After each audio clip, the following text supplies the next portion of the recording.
Dear students, अस्सलाम वालेकुम। उम्मीद करता हूँ कि आप सब खैरियत से होंगे। ओ लेवल्स अकाउंटिंग में हमारा चैप्टर था जिसका नाम था capital expenditure and revenue expenditure. उसी का एक और पार्ट है capital receipts and revenue receipts. वहाँ एक्सपेंडिचर यानी खर्चे करने की बात की गई थी। अब यहाँ पर हम कुछ रिसीव करने की बात करेंगे। ठीक है, capital receipts and revenue receipts. आइए ज़रा इसके बारे में बात कर लेते हैं, बिल्कुल पहली क्लास की तरह जैसे पहले हमने पढ़ा था। फिलहाल हम बात कर रहे हैं कैपिटल रिसिट्स के बारे में। ये कैपिटल रिसिट्स क्या होती है, पहले इसकी डेफिनेशन देख लेते हैं।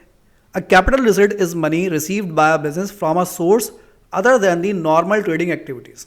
आसान लफ्ज़ों में अगर आपसे कहूँ कि कोई भी ऐसी रिसिट का मतलब पैसा रिसीव कर रहे हैं, कोई भी ऐसा अमाउंट जो आपने रिसीव किया है लेकिन वो नॉर्मली आपके कारोबार में वो अमाउंट रिसीव नहीं होता, यानी कि अनसर्टेन या कभी शादो नादिर कभी कोई ऐसा अमाउंट अगर रिसीव हो गया तो ऐसे अमाउंट को हम क्या कहते हैं, कैपिटल रिसिट।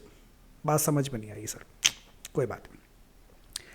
कोई अमाउंट जो आप हर महीने, हर हफ्ते, डेली या बार बार रिसीव नहीं करते हैं और कभी कभार कोई अमाउंट ऐसा रिसीव अगर हो जाता है, कभी 1-2-6 महीनों में या 1-2 सालों में कोई ऐसा अमाउंट अगर रिसीव हो जाता है जो नॉर्मली नहीं होता है, तो नॉर्मल ना होने के बाद उस अमाउंट को हम क्या कह देते हैं, कैपिटल रिसिट। अगर नॉर्मली होता है तो क्या कहते हैं, वो बात की बात है। लेकिन नॉर्मली अगर कोई अमाउंट रिसीव नहीं होता, यानी ऑर्डिनरी कोर्स ऑफ बिजनेस में आप वो काम नहीं करते और कोई अमाउंट आपको रिसीव अगर हो जाता है गलती से, अरे ये क्या हो गया, अरे पैसा आ गया, मुबारक है भाई, तो ऐसे अमाउंट को हम क्या कहते हैं, कैपिटल रिसिट कहते हैं। अचानक से पैसा आ जाए, ठीक है, क्या कहते हैं उसे, कैपिटल रिसिट। तो बिल्कुल अभी भी समझ में नहीं आया, कोई बात नहीं, चलिए अब एग्जाम्पल देता हूँ। मालिक ने कारोबार में पैसा इन्वेस्ट किया, ठीक, कारोबार में पैसा आया, बिल्कुल आया। क्या ये पैसा बार बार आएगा? जो मालिक ने पैसा लगाया वो पैसा बार बार आएगा? नहीं सर, मालिक के पास इतना पैसा कहाँ, बार बार कैसे आएगा? कोई बात नहीं, हो सकता है शायद 6-8 महीने में दोबारा पैसा लगा दे। हाँ, 6-8 महीने में तो लगा सकता है, लेकिन ज़रूरी तो नहीं है ना। तो ये क्या कहलाएगा आपका, कैपिटल रिसिट। क्यों? क्योंकि ये जो पैसा लगाया है मालिक, ये पैसा नॉर्मली बार बार नहीं लगाता। जो काम नॉर्मली बार बार नहीं हो रहा तो वो क्या कहलाएगा आपका, कैपिटल रिसिट। ठीक है भाई, आप बैंक गए, बैंक से लोन ले लिया आपने, 20 लाख रुपए का लोन दे दो, कारोबार करना है। बैंक ने लोन दे दिया आपको शराफत से। अब जो 20 लाख रुपए का लोन आपको मिला है, क्या ये लोन आपको हर महीने, हर हफ्ते, हर 6 महीने बाद मिलता रहता है क्या? तो आपका जवाब होगा नहीं सर, ये लोन भी हमें एक बार मिला, ये शायद आगे जाके 5-6 साल बाद दोबारा ज़रूरत पड़े तो दोबारा लें, लेकिन ये लोन भी हमें बार बार नहीं मिलता है। तो ये भी क्या कहलाएगा मेरा, ये भी कहलाएगा मेरा कैपिटल रिसिट। रिसिट का मतलब पैसा आया लेकिन बार बार नहीं आएगा। वो पैसा जो बार बार ना आए, नॉर्मली बार बार ना आए, ऐसे पैसे को हम क्या कहते हैं, कैपिटल रिसिट कहते हैं। ठीक, एक और एग्जांपल सुनिए। आपके दुकान में पंखे लगे हुए हैं, अभी मैं पंखा देख रहा था, मुझे याद आया, आपके दुकान में पंखे लगे हुए हैं और पंखे ख़राब हो गए, या पंखे सही हैं लेकिन अब जो पंखे लगे हुए हैं ना, वो पुराने पंखे लगे हुए हैं, जो पुराने घरों में नहीं होते पुराने वाले पंखे। अब तो भाई AC/DC का दौर आ गया, कम वॉट वाले पंखे लगाओ। आपने बोला एक काम करो, ये सारे पंखे चेंज करो और इसकी जगह पर नए पंखे लेकर आओ, नए पंखे लगाएंगे अब हम बैटरी वाले। ठीक है भाई, अब ये पंखे आपने जब उतार कर आप क्या करेंगे, रखे रहेंगे पंखों को? नहीं सर, बेच दीजिए, बिक जाते हैं पंखे। आपने जाकर ये सारे पंखे बेच दिए, जो पंखे आपके पास थे उतार के सारे बेच दिए। पंखे बेचने से आपके पास पैसा आ गया, है ना भाई, वाह भाई वाह, वारे के नियारे होगा, आप पार्टी करते हैं, बिरयानी खाएंगे, पैसा आ गया आपके पास। अब इन पैसों को क्या कहेंगे आप, क्या ये पैसा नॉर्मली आपके पास ऐसे ही आता है, पंखे बेचकर ही आता है? तो आपका जवाब है नहीं सर, ये तो अचानक एक हमारा मूड बन गया तो हमने पंखे बेच दिए तो ये पैसा आ गया, वरना तो ये हमारा काम तो नहीं है। तो ये जो पैसा आया है ये क्या कहलाएगा आपका, ये कहलाएगा आपका कैपिटल रिसिट। कैपिटल रिसिट से मुराद वो पैसा जो आपके कारोबार में आए लेकिन नॉर्मली वो पैसा ना आता हो, अचानक कभी आ जाए, कभी मौकों पे कभी आ जाए, तो ऐसे पैसे को हम क्या कहते हैं, कैपिटल रिसिट कहते हैं। ठीक है जनाब, उम्मीद करता हूं कि आपको कैपिटल रिसिट की डेफिनेशन और बात समझ में आ गई होगी। अब इसके कुछ फीचर्स देख लेते हैं। नॉन रिकरिंग इन नेचर, अभी बताया, बार बार नहीं आएगा ये पैसा। पंखा बेच के जो पैसा है क्या ये बार बार आएगा? बिल्कुल नहीं सर, बार बार कौन पंखा बेचेगा? हाँ, अगर पंखे की दुकान है फिर तो बात समझ में आती है, लेकिन हमारे पंखे की दुकान थोड़ी है, हमने तो पंखा ऐसे लगा हुआ था वो उतार कर बेच दिया।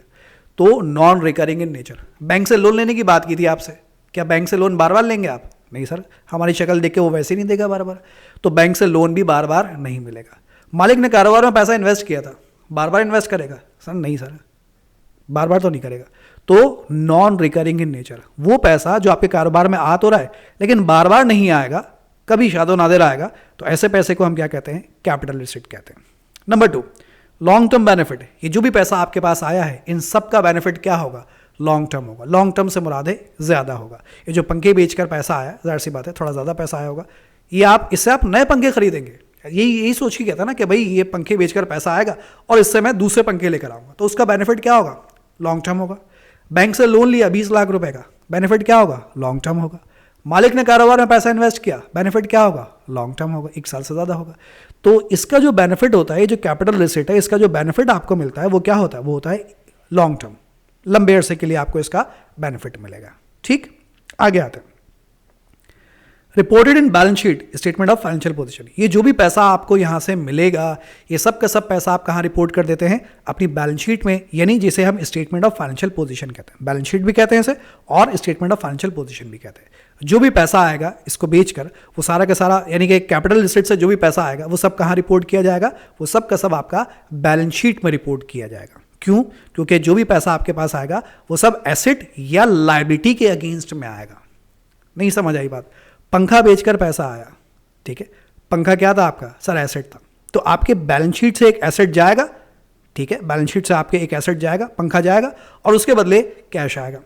ठीक, बैंक से लोन लिया, पैसा तो आया, लेकिन साथ साथ आपकी बैलेंस शीट में एक लायबिलिटी भी आ जाएगी कि हमने बैंक से लोन लिया। ठीक है, मालिक ने कारोबार में पैसा इन्वेस्ट किया, पैसा तो आया, लेकिन मालिक ने जो पैसा इन्वेस्ट किया वो क्या है, वो मालिक का कैपिटल है, और कैपिटल भी कहाँ शो किया जाएगा, बैलेंस शीट में शो किया जाएगा। यानी जो भी पैसा आपके पास आएगा वो कहाँ रिपोर्ट किया जाएगा, आपकी बैलेंस शीट में रिपोर्ट किया जाएगा। ठीक है, क्योंकि वो किसी ना किसी एसेट या लायबिलिटी के बदले आपके कारोबार में आएगा। नेक्स्ट पॉइंट, एग्जाम्पल क्या है, एग्जाम्पल मैं आपको पहले दे चुका हूँ, दोबारा देख लेते हैं। सेल ऑफ फिक्स एसेट, यानी नॉन करंट एसेट, कोई भी आपने अपना नॉन करंट एसेट बेच दिया, पंखा बेच दिया, मशीन बेच दी, लैपटॉप बेच दिया, गाड़ी बेच दी ऑफिस की, तो कोई भी ऐसा एसेट जो कि आपके कारोबार में इस्तेमाल हो रहा था, अब आपको ज़रूरत नहीं है या वो ख़राब हो गया, आपने अपने किसी भी अपने नॉन करंट एसेट को अगर बेच दिया, तो उससे आने वाला पैसा क्या कहलाएगा, आपका कैपिटल एसेट कहलाएगा। क्यों, क्योंकि वो जो नॉन करंट एसेट था, नॉन करंट एसेट आप बेचने के लिए तो नहीं खरीदते ना, वो तो इत्तेफाकन किसी वजह से बेचना पड़ गया, तो उससे आने वाला जो भी पैसा होगा वो क्या कहलाएगा, आपका कैपिटल एसेट। ठीक है, अच्छा, उसके बाद इन्वेस्टमेंट इन बिजनेस, यानी कैपिटल, पहले आपको पढ़ा दिया, मालिक ने जो भी पैसा कारोबार में इन्वेस्ट किया वो सब क्या कहलाएगा, आपका कैपिटल। और इन्वेस्टमेंट भी बार बार नहीं की जाती, वन टाइम की जाती है, या शायद बाद में कभी बहुत सालों बाद करनी पड़े तो एक अलग बात है, तो उससे भी जो भी पैसा आएगा वो भी क्या कहलाएगा, आपका कैपिटल एसेट कहलाएगा। इंश्योरेंस क्लेम, अब ये क्या है भाई, इंश्योरेंस क्लेम, आपके दुकान में कोई माल रखा हुआ था, चोरी हो गया, ये अल्लाह न करे आग लग गई, आपने इंश्योरेंस कंपनी, इत्तेफाक से वो माल जो आपका इंश्योर्ड था, इंश्योरेंस करवाया हुआ था आपने उसका, आपने इंश्योरेंस कंपनी को कहा कि भाई हमारी दुकान में आग लग गई है, ये हमारा माल जल गया। इंश्योरेंस कंपनी ने वेरिफिकेशन की, उन्होंने बोला ठीक है सर, आपको आपके माल का पैसा मिल जाएगा। ये होता है इंश्योरेंस क्लेम। तो आपको आपके माल का पैसा वापस मिल गया, वाह भाई वाह, वारे के नहीं आ रहे हो गए। ओके, तो अब जो माल का पैसा आपको वापस मिला है, क्या ये पैसा बार बार मिलेगा आपको? नहीं सर, क्या कहलाएगा ये? कैपिटल रिसिट, वन टाइम मिला है, बस एक ही बार माल चलेगा, भले आपने माल खुद जलाया हो या छप्पड़ कर दिया, कुछ भी किया हो, लेकिन ये पैसा अब आपको बार बार तो नहीं मिलेगा, वन टाइम इन नेचर। और इसका बेनिफिट भी क्या है, 1 साल से ज़्यादा होगा, लॉन्ग टर्म बेनिफिट होगा। तो वो जो आपको माल का पैसा मिला है वो क्या कहलाएगा, आपका कैपिटल रिसिट। इंश्योरेंस का जो क्लेम आपको मिला है वो कहलाएगा कैपिटल रिसिट। ऑब्टेनिंग लोन, कहीं से लोन लिया, चाहे बैंक से लें, चाहे किसी इदारे से लें, किसी से भी लोन लें, लोन से आपके कारोबार में पैसा आएगा, क्या पैसा रिसीव होगा, बिल्कुल ठीक है, लेकिन क्या ये लोन आपको बार बार मिलेगा? नहीं सर, वन टाइम। ठीक है, वन टाइम यानी नॉन रिकरिंग इन नेचर, और इसका बेनिफिट भी क्या होगा, लॉन्ग टर्म होगा। तो ये मेरे लिए क्या कहलाएगा, ये मेरे लिए कहलाएगा कैपिटल रिसिट कहलाएगा। तो ये एग्जाम्पल्स हमने कुछ बात की है यहाँ पर कैपिटल रिसिट के बारे में। अब बात करते हैं हम रेवेन्यू रिसिट्स के बारे में। रेवेन्यू रिसिट से मुराद ये है कि आपकी नॉर्मली काम करने से जो पैसा मिलता है ना, वो कहलाता है आपका सब आपका रेवेन्यू रिसिट्स। एग्जाम्पल, पहले डेफिनेशन पढ़ते फिर एग्जाम्पल पे। A revenue receipt is the money received by a business from normal trading activities. Normally जो भी आप काम करते हैं, दुकान है, दुकान से जो भी माल आप बेचते हैं, माल बेचकर जो भी पैसा आता है वो सब रेवेन्यू रिसिट।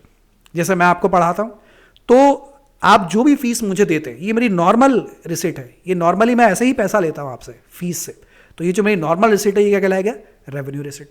ठीक है, तो नॉर्मली अगर आप कोई काम करते हैं और नॉर्मली उसी काम से डेली, मंथली, वीकली बेसिस पर जो भी पैसा आप रिसीव करते हैं वो सब क्या कहलाता है, आपका रेवेन्यू रिसिट। अब जो मैं आपसे फीस लेता हूँ वो डेली नहीं लेता हूँ, वो मंथली बेसिस पर लेता हूँ, तो मंथली बेसिस पर आपसे, लेकिन लेता मंथली हूँ, हर महीने लेता हूँ, बार बार लेता हूँ, तो मंथली बेसिस पर मैं जो भी आपसे फीस लेता हूँ वो सब मेरे लिए क्या कहलाएगा, वो सब मेरे लिए कहलाएगा रेवेन्यू एक्सपेंडिचर। क्यों? क्योंकि मेरी नॉर्मल एक्टिविटी है। ठीक है, तो नॉर्मल एक्टिविटी से आप जो भी पैसा नॉर्मली, रेगुलरली, कंटिन्यूसली रिसीव करते हैं, उस रिसीव को हम क्या का नाम देते हैं, रेवेन्यू रिसिट्स का नाम देते हैं। यानी आमतौर पर आसान लफ्जों में ये आपकी आमदनी का बुनियादी जरिया है। आसान लफ्जों में कहूँ मैं, मेरी दोबारा बात समझिएगा, कैपिटल रिसिट में पैसा आता तो है लेकिन वो आपकी आमदनी का बुनियादी जरिया नहीं है। रेवेन्यू रिसिट में भी पैसा आएगा लेकिन ये आपकी आमदनी का बुनियादी जरिया होगा। यानी कि यूं समझ लीजिए कि लड़के को सामने बिठाकर पूछे, बेटा पैसे कैसे कमाते हो, इसका मतलब वो पूछ रहे हैं रेवेन्यू रिसिट, पैसा कैसे कमाते हो, घर कैसे चलाओगे, इसका मतलब वो आपसे पूछ रहे हैं रेवेन्यू रिसिट।